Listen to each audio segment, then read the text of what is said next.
ትዳር በዝሙት ይፈርሳል የሚሉን ሰዎች ዘሶኮልድ አዋቂ ነን ብሎ በተለይ ቆሞ የሚያስተምሩን በመጽሐፍ የሚደሰኩሩ ሰዎች ማለት ነው በመከላከል ሊፈርስ እንደሚችል ያውቃሉ ወይስ በመከላከል ትዳር አይፈርስም እንዴ?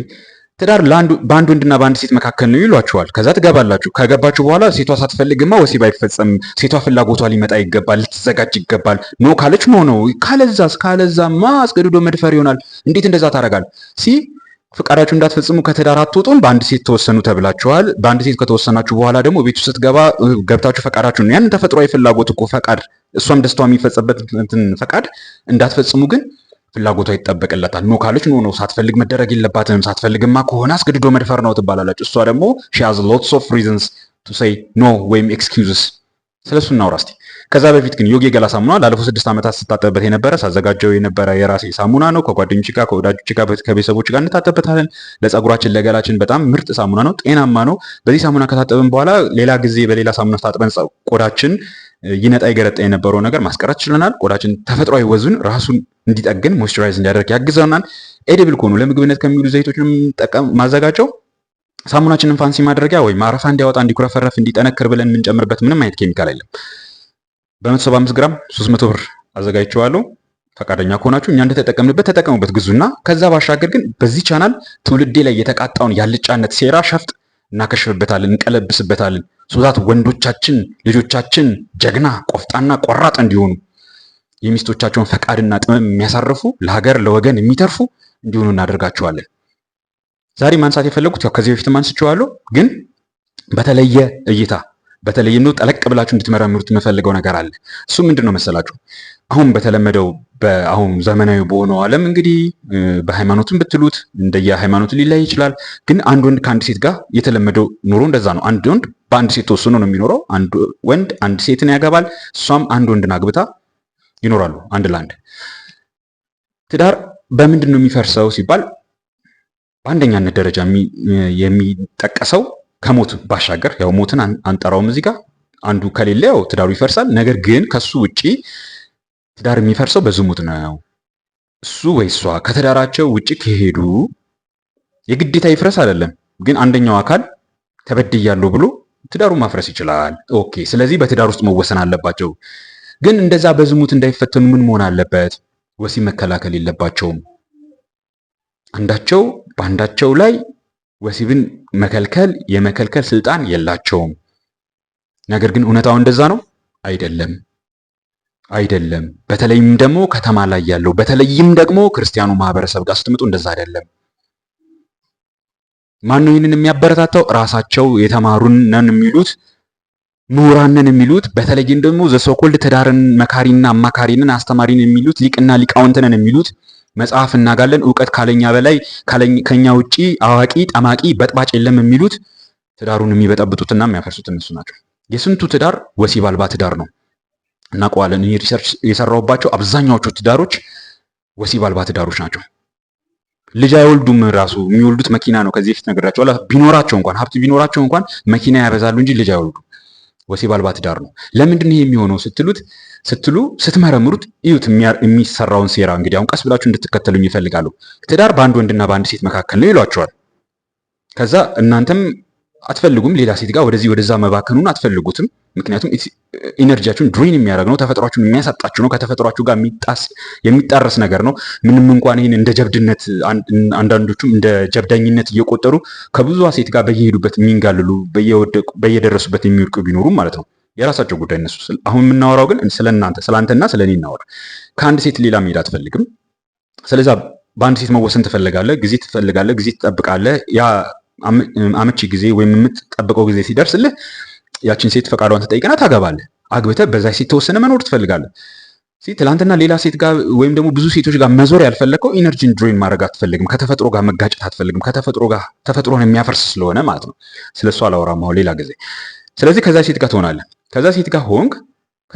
ከዛ ሴት ጋር የሆንክበት ምክንያት ከብዙ ሴቶች ጋር መባከን ስለማትፈልግ ነውና ፈቃድህን ከሷ ጋር ትፈጽማለህ። ፈቃድህ የሚባለው ነገር ደግሞ ያንተ የግል ፈቃድ ብቻ አይደለም፣ የሷን ፈቃድ ነው። እሷን ፈልጋ የመጣችው ለዛ ነው። ከአባት ከእናቷ ቤት የመጣችው ምን ፈልጋ ነው? ይህንን ፈልጋ ይህን አውቃ ነው የምትመጣው አይደለ? እንጂማ አባቷ ምን አሳጣት? ምንም ያጎደለባት ነገር አይኖርም። ወንድሟ ምንም ያጎደለባት ነገር አይኖርም። እሷን በራሷ ምንም የምታጎለው ነገር አይኖርም። በተለይ በአሁኑ ሰዓት ሰርታ ልትገባ ትችላለች። ኤኒዌይስ ግን አባቷም ወንድሟም የማይፈጽሙላት ነገር የማያደርሱላት ነገር ቢኖር ያ ተፈጥሯዊ ጥያቄዋ አንዱ ከአንተ ጋር የምትፈጽመው ወሲብ ነው። ይሄ እንግዲህ አንዳንዶች ሆዳደሮች የሚተረተሩትን ያለ ወሲብ ትዳር ይቆማል የሚሉትን ተረት እዛው ተዉት፣ ውሸት ነው። እነሱ ባፍጢም በተደፉበት በተገዙበት ገንዘብ ነው እንደዛ የሚያወሩት። ስለዚህ አንተ ጋር የመጣችው ያለ ወሲብ የሆነ ኑሮ ልትኖር አይደለም። ዋናው እሱ ነው አንዱ የሚያመጣት ራሱ እንጂማ አባቷ ምን አላት? ከአባቷ ጋር አትኖር፣ ከወንድሟ ጋር አትኖር፣ ከጓደኞቿ ጋር አትኖር፣ ከስራ ባልደረባ ጋር አትኖርም። ኑሮ እየተወደደ ሲመጣ እኮ ኮሃቢቴሽንም ይጀመራል። እኛ ሀገር ልክ ፈረንጆቹ ጋር እንዳለው አንድ ኮንዶሚኒየም ለብቻ 50 ሺህ ብር 30 ሺህ ብር መከራይ ሲያቀት ከጓደኞች ጋርም ተከራይ እና ከነሱ ጋር አትኖር። ትዳር ጋር ሲመጣ ለየት የሚለው ምንድነው? አንዱ ከሌሎቹ ጋር የማይፈጸመው ወሲብ ካንተ ጋር ይፈጸማል። ካንተ የትዳር አጋሯ ጋር፣ ካንተ ባሏ ጋር፣ ባለቤቷ ጋር ትፈጽማለች።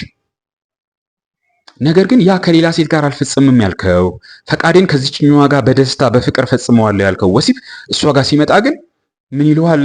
እና አጅሬ ዘሶኮልድ ሊቅና ሊቃውንት ነን ባዮች እሷ ሳትፈልግ እኮ አይሆንም፣ መፈለግ አለባት እንዴ።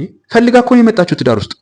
ኖ ቢሆንም ወሲቡንም ደግሞ እንድትፈልገው አድርጋት። ላይክ ወይም ደግሞ አንዳንድ ጊዜ ደጅ ጥናት፣ እንዴት አዘጋጃት። እንዳንተ እኮ እንዲህ በቀላሉ አትመጣም። ምን ማለት ነው? ለምንድን ነው የማደርገው? ይሄ እኮ ተረት ተረት ነው። ከወሊድ የቀሰሙት ተረት ተረት ነው። እነዚህ ደግሞ ዘሶኮልድ የትዳር መካሪና አማካሪ ነን የሚሉት ደግሞ ከተለያዩ ከምዕራባውያን ጽሁፎች ወይም ስልጠናዎች ወይም ዩቲዩቦች የቃረሙት ነገር ነው። ያንን የቃረሙትን ነገር ራሳቸውም ይኖሩታል። አልጫነታቸውን ሲያገኙ አገኙ፣ ካጡ ደግሞ ተደፍተው ያድራሉ እንደ ታላቅና እንደ ታናሽ ተቃቅፈው። ከዛ አጅሬ በ6 ወር አንድ ጊዜ የሚያገኘውን ወሲብ አጽድቆ ይነግርሃል። ልክ እኔ እኮ በቃ በ6 ወር አንዴ በ3 ወር አንዴ ነው የምናደርገው፣ ያን ያክል እንደዚህ አይጎተጉተኝ እንዴ። ምን ታድርግ ታዲያ አንተ? አልሞቅ አልቆም ያለ ሰውነትን ተሸክማ ያቺ ሴት ምን ታድርግ? እንግዲህ ይህንን እንዴት አድርገህ አደባባይ ላይ ወጥተህ ታስተምረዋለህ? ልጆቻችን ዛሬ ትዳራቸው እየፈረሰ ያለው በዝሙት አይደለም። እንደውም ካልከኝ በዝሙት ሳይሆን በመከላከል ነው ትዳር እየፈረሰ ያለው። ትዳር በመከላከልም መፍረስ እንዳለበት መማር አለባቸው። እናንተ የማታስተምሯቸው ከሆነ እኔ ያስተምራቸዋለሁ። ምክንያቱም የእናንተ አልጫነት ትውልድን እያፈረሰ ስለሆነ። ሰማኛለህ አይደል? አንተ የትዳር መካሪ አማካሪ ነኝ የምትል ሰውዬ እንደምትሰማ ቃለሁ። ትዳር በዝሙት ነው የሚፈርሰው፣ በዝሙት ነው የሚፈርሰው ይሏቸዋል። አዎ በዝሙት ይፈርሳል ትላላችሁ እናንተም። ከዛ ከዝሙት ተቆጥባችሁ ከዛ ሴት ጋር አብረን እንኖራለን ትላላችሁ። አንድ ቤት ትገባላችሁ። ከዛ ከገባችሁ በኋላ ትዳር በዝሙት ነው እንጂ ከዛ ውጭ አይፈርስም ተብላችኋል። ጸጥ ብላችሁ ትኖራላችሁ። ስታዩ የለም፣ ስታዩ የለም። እንደ ቀልድ 2 ወር፣ እንደ ቀልድ 3 ወር፣ እንደ ቀልድ መንፈቅ፣ እንደ ቀልድ ዓመት፣ እንደ ቀልድ 2 ዓመት፣ 3 ዓመት፣ 5 ዓመት ትዳር አታፈርሱ። ዝሙት አልፈጸመችም። ስትፈጽም በደረሰኝ ነው እጅ ከፍንጅ መያዝ ያስፈልጋል። መቼም ዛሬ ደረሰኝ ያስፈልግን። በደረሰኝ ካልሆነ ፈጸመች ብላችሁ አታፈርሱም። እና ምንድን ነው የሆናችሁት? አይ እምቢ እያለች ነው እንደዚህ። እሱ እኮ ፈተና ነው። ታዲያ ትዳር እኮ መስቀል ነው፣ ፈተና ነው፣ ተጋፈጠው። ኧረ እባክህ አይደለም። ይሄ ትውልዱን አልጫ፣ በተለይም ወንድሞቼን አልጫ የምታደርጉበት መንገድ ነው። እነግራችኋለሁ ለእያንዳንዳቸው። ይሄ ቪዲዮም ደግሞ ምስክር ሆኖ እናንተ ላይ ይፋረዳችኋል። ትውልዴን አልጫ የምታደርጉ ከካቶሊካውያን ገንዘብ ተካፍላችሁ ትውልዱን ፈሪ አልጫ በሚስቱ ስር እንዲሆን የምታደርጉት እናንተ ሆዳደሮች፣ በአፍጢም የተደፋችሁ አስመሳዮች እነግራችኋለሁ። እኔ አልፋለሁ ነገ። ይሄ ቪዲዮ ግን ይፋረዳችኋል። እንዴት ሆኖ ነው ይሄ ትውልዳችን፣ ያ ጀግና ቆፍጣና ቆራጥ የነበረ ኢትዮጵያዊ ትውልዳችን፣ እነ ሆሜር የመሰከሩለት ትውልዳችን እንዴት ሆኖ ነው እንደዚህ በግ እንከፍ ፍዝ ድንዝዝ የሆነው? እንደነዚህ አይነት ሊቃውንቶች ተነስተው ጽድቅ ነው እያሉት አልጫነቱን አሰስነቱን ግተውት ይነገራል፣ ይቆማል። ይሄ ምስክርነት ይቆማል ይሄ ቪዲዮ። ስለዚህ ትዳር በዝሙት ብቻ አይፈርስም፣ በመከላከልም ይፈርሳል። መከላከልን እንደ መብት የነገራችኋቸው ሴቶቻችን፣ እህቶቻችን፣ ልጆቻችን አመፀኛ የሆኑ ለትውልዳችን አመፀኝነት እያስተማሩ ነው። ሁሉንም አይደለም፣ ይሄንን የሰሟችሁ ማለት ነው። እናንተ የምትኖሩትን አልጫነት ማር ትሰጥሃለችና ከንቧ ጋር አብረህ ኑር፣ ንድፊዋን ተሸከመ። ዜኔ የሚነደፈው ሰውዬ ያንን ያልፈላ ሽሮ ለመብላት ሲል ይህንን ትምህርት ብሎ ያስተምራል። ከፈለገ አውደ ምሕረት ላይ ቀሙ፣ ከፈለገ በዩቱብ፣ ከፈለገ በመጽሐፍ። በዝሙት ይፈርሳል ከተባለ ትዳር ለምንድነው በመከላከል የማይፈርሰው? ከትዳሬ ውጪ ዝሙት እንዳልፈጽም አልፈጽምም ብዬ በትዳር ተሰብስቤ የተቀመጥኩት እኔ ትዳሬ ውስጥ እኮ ዝሙት እንድፈጽም የሚገፋፋኝን ስሜት ትዳሬ ውስጥ ማብረድ አለብኝ። ያውም ደግሞ በደስታ። እሳት ፈተና ምናምን አይደለም። እሳት ነው ዘሶኩል እሳት ነው ፈተና ነው እያላችሁ የምታወሩ ሰዎች በስሜታችሁ ላይ ካልሰለጠናችሁ፣ ባልሰለጠናችሁበት ስሜት ላይ አታውሩት። አፍ አውጥታችሁ በቃ ዝም ብላችሁ ተቀመጡ፣ አታስተምሩ። ፈተና ነው፣ እሳት ነው። እሳትን ለማብረድ አይደለም የትዳር ውስጥ መገባው። አይም ኢነርጀቲክ አሁን ላይ እንደማየው ምንም የሚያቃጥል የሚፋጅ እሳት የለብኝም። የሚያቃጥል የወሲብ ችግር የለብኝም። ግን አይኖ ቀዝቃዛ አይደለሁም። ራሴ ላይ ሰልጥኛለሁ። ስለዚህ ራሴ ላይ ሰልጥን።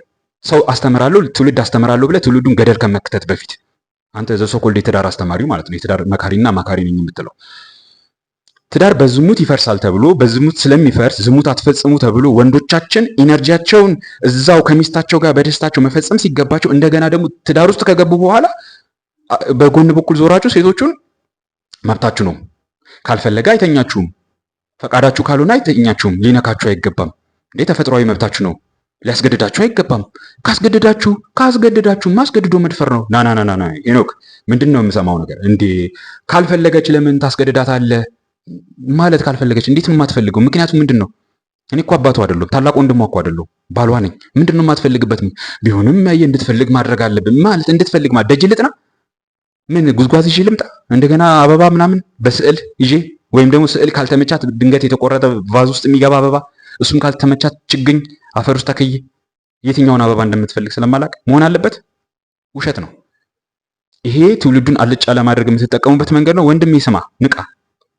ትዳር በዝሙት ይፈርሳል ካሉ በመከላከልም ይፈርሳል። አይዞሽ የሚሏት ስለሷ የሚያስቡ ሰዎች አይደሉም። እሷም ብሬንዎሽ ትደረጋለች፣ እሷም ትሸወዳለች። አይዞሽ የሚሏት እንደዚህ አይነት ሆዳደር ሰዎች ናቸው። አንተን አልጫ ማድረግ የሚፈልጉ አንተ በሴቷ ላይ እንዳትሰለጥን፣ ሴቷን እንዳትገዛ፣ ሴቷን እንዳትመራ፣ ከዛም ደግሞ ጀብደኛ፣ ኃይለኛ፣ ቆፍጣና፣ ቆራጥ ሆነ ጅራፍን ገምደህ ምድረ ሆዳደርን ጠርገህ ገርፈህ እንዳታስወጣው ከቤትህ የሚያደርጉ ሰዎች ንቃባቸው፣ አትሸወድ። ምንም ሽርሙጥና አልነገርኩም አይደል? ሴሰኝነትን ሴሰኛ ሁን ብዬ አልነገርኩም። አምባገነን ሁን ብዬ በፍልጥ አንቆራጣት አላልኩም። እንደዛ አልወጣኝም። እስከዛሬ ሰምተኛል።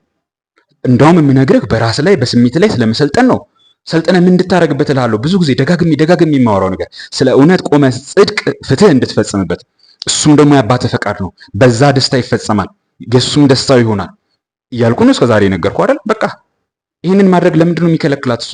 ለዚህ መተባበር፣ ለዚህ መራዳት ለምንድን ነው የሚከለክላት እሷ? ዘሶኮልድ አማካሪና መካሪ ነን የሚለው ወይም ደግሞ የሃይማኖት አባት ነው የሚለው ለምን በዚህ መልክ እሷ እንድትመጣ አይመክራትም? ለምን አንተን እንደዛ አድርጎ ኤክሰለንስ ላይ እንድትደርስ አያስተምርህም? አያውቀውም። አልጫ ነው፣ አሰስ ነው። የሚኖርበትን አልጫነት ነው አጽድቆ የሚያስተምረው እሱ።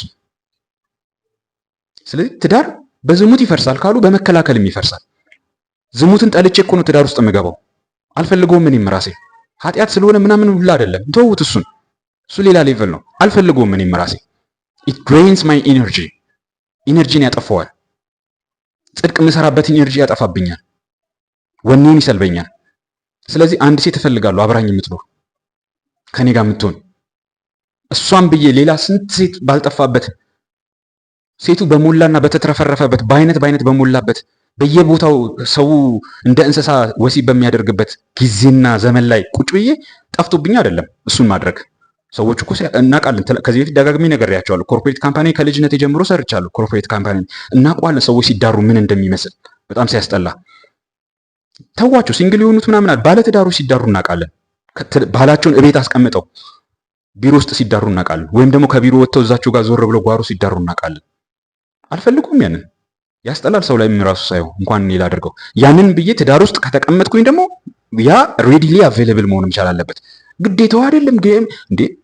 ስራ እኮ አይደለም። ላይክ እንደ ለስራ ቅጥር እኮ አውትሶርስ ተደርጎ የመጣች እኮ አይደለችም። ፈልጋ ተፈላልገን ተፈቃቅደን የመጣ ነው። በቃ አንድ ጊዜ ደጅ ጠንቼ ሽማግሌ ልኬ ጉልበት ስሜ በክብር አምጥቻታለሁ። ተገቢ ነው ያንን ማድረግ። የአባቷን ጉልበት ስሜ ያሳደጋትን ጉልበት ስሜ ደጅ ጠንቼ ሽማግሌ ልኬ አምጥቻታለሁ። ከዛ በኋላ ቤት ከገባች በኋላ ኤቭሪ ናው ኤንድ ዜን ደጅ መጥናት ምን ማለት ነው? ይህንንስ የምታበረታቱት እናንተ ዘሶኮልድ የትዳር መካሪና አማካሪ ተምረናል ሊቅና ሊቃውንትን የምትሉ ሰዎች ከየት ያመጣችሁት ነው? እውነት አባቶቻችን የመጡበት መንገድ ይሄ ነው? ሀገር የተገነባችበት መንገድ ይሄ ነው? ትውልድ የታነጸበት መንገድ ይሄ ነው? ስለዚህ እኔ ሞግታለሁ። እናንተም ወንድሞቼ ሞግቱ፣ እህቶቼ ሞግቱ። ዘሶኮልድ ትዳርን እንመክራለን እናማክራለን እያሉ ቲቪ ላይ አሁንማ ጭራሽ ሶሻል ሚዲያ ላይ እየወጡ በእናንተ ላይ ብር የሚሰሩትን የሚሸቅሉባችሁን በመጽሐፍ የሚሸቅሉባችሁን፣ በዩቲዩብ የሚሸቅሉባችሁን፣ በመድረክ የሚሸቅሉባችሁን whoever they are አትደንግጡ። ማዕረጋቸው ሲበዛ አትደንግጡ። ጥቂቶች አይደለም ብዙዎች ወዳደሮች ናቸው በጥቅም የተገዙ። ስማቸው መጥቀስ አያስፈልገኝም። ስለዚህ ሞግቷቸው፣ እነሱ እናንተ እንድትሞግቷቸው ፈልጋለሁ። እኔ እንደዚህ እንደምሞግተው ትዳር በዝሙት ይፈርሳል ሲሏችሁ በመከላከልም ይፈርሳል። there is no excuse there is no excuse ኤክስኪውዝ ሊኖረው ሰበብ ሊኖረው አይገባም። ስንት የሚፈትን ህይወት እያለ እነዛን ስንት ፈተናዎች አልፎ የሚመጣ ቤቱን፣ ሚስቱን፣ ልጆቹን፣ ህይወቱን ብሎ የሚመጣ ወንድ እቤቱ ሲገባ የሚከለከልበት ምንም ምክንያት የለም። ምንም ምክንያት የለም። ኤቭሪ ናው ኤንድ ዜን ይደርሰኛል ወሬ፣ እኔ ይህን ያክል አመቴ ነው፣ ይህን ያክል ወሬ ነው፣ ይህን ያክል ጊዜ ነው፣ ምንም ላደርግ አልችልም። እንግዲህ እነዛ ትዳሮች ሲቆሙ የተጋቱት ውሸት አለ፣ በዛ ውሸት ተመስርተዋል። ያንን ውሸት ኖ ካላችሁ ያ ነገር ይፈርሳል። ስለዚህ እኔ ደግሞ አፍረስ አታፍረስ አይመለከተኝ። የነዛ ሰዎች ጥንካሬ ፈቃዳቸው ነው የሚወሰኑ። አይ እንደ ፍጥር ጥሩ እንደዚህ ተሸክም ይኖራሉ እንዳልክ። አንዳንዱ ግን ምን አደከመኝ ምን አዳረቀኝ እምቢ አለች እኔ እወጣለሁ ሌላ ቦታ ሄጄ ጉዳይን ፈጽሜ እመጣለሁ ይላል። እሱ እንደፈለገ እንግዲህ መብቱ ነው ማለት አድርግ አታድርግ ይሄ ምናምን አሉ። የራሱ የባለቤቱ ጉዳይ ነው። የሚመጣውን ዳፋ ራሱ ይሸከመዋል። ግን ወዴት እየሄድን እንደሆነ አስቡት። ዝም ብላችሁ ሲግቷችሁ አትቀበሉ። ትዳር በዝሙት ይፈርሳል ሲሏችሁ በመከላከልም ብላችሁ ጨምሩበት። ሰምተኛል አይደል? ትዳር በምን ይፈርሳል? በዝሙት ይፈርሳል ሲሉ ምን ትላለህ? በመከላከልም። ትዳር በዝሙት ይፈርሳል በመከላከልም ይፈርሳል ትዳር። ይሄ አሁን የሚመጣውን ትውልድን እንደዚህ አድርግ ይሰራበታሉ። whoever you are ጀግና ትውልድ ነው የምንሰራው። እመኑ፣ ቆራጥ ትውልድ ነው የምንሰራው። ጀግና ትውልድ አባቱ በሰጠው ጸጋ ላይ የሰማይ አባቱ በሰጠው ጸጋ ላይ ሰልጥኖ በልጽጎ ጽድቅ የሚሰራበት አልጫ ትውልድ አልሰራም። ከመረረህ ንካው። ይሄ ላንተ አይሆንም። እዛ ቱቱቱ የሚሉት ጋር ሂድ። ይሄ ጀግና ትውልድ የሚሰራበት ነው። ወንድ የሚሰራበት ቻናል ነው። ወንድ መስራት የምትፈልጉ ሴቶች ሰሙታላችሁ። ይሄን ባሪያ ማሳደግ የምትፈልጉ እናንተን ለባርነት የሚማግዳችሁ አስመሳይ ሆዳደር ማሳደግ የምትፈልጉን ይሄ አይዋጥላችሁም። አይ ነው አስመሳይና ሆዳደር በዝቷል፣ ብዙ ነው። ከኔ ኢነርጂ ጋር አይሄድም፣ አይስማማም። ስለዚህ ትዳር በምን ይፈርሳል? በዝሙት። ትዳር በዝሙት ይፈርሳል ሲሏችሁ በመከላከልም ትላላችሁ። ትዳር በዝሙት ይፈርሳል ሲሏችሁ በመከላከልም ይፈርሳል። ትዳር እንዳይፈርስ የምትፈልግ ከሆነ ወሲብ አለመከልከል ነው። አይ ካለች መጀመሪያውኑ ትዳር ውስጥ አለመግባት ነው። አለበለዚያ ግን ይሄ የጫማ ክር የወገብ ላይ ቀበቶ አይደለም እንደፈለገ የሚታሰር የሚፈታ። ነገ ከነገ ወዲያ የተሻለ ህግና ፖሊሲም እናቀርቃለን። ግድ የለም ጊዜው ይደርሳል ቀስ ብለን። አሁን ጊዜው ምንድነው? ትውልድ የሚሰራበት ጊዜ ነው። ልጆቻችንን ወንዶቻችንን የምናነሳበት ጊዜ ነው። ጀግናው ትዳር በዝሙት ይፈርሳል በመከላከልም። በርታልኝ።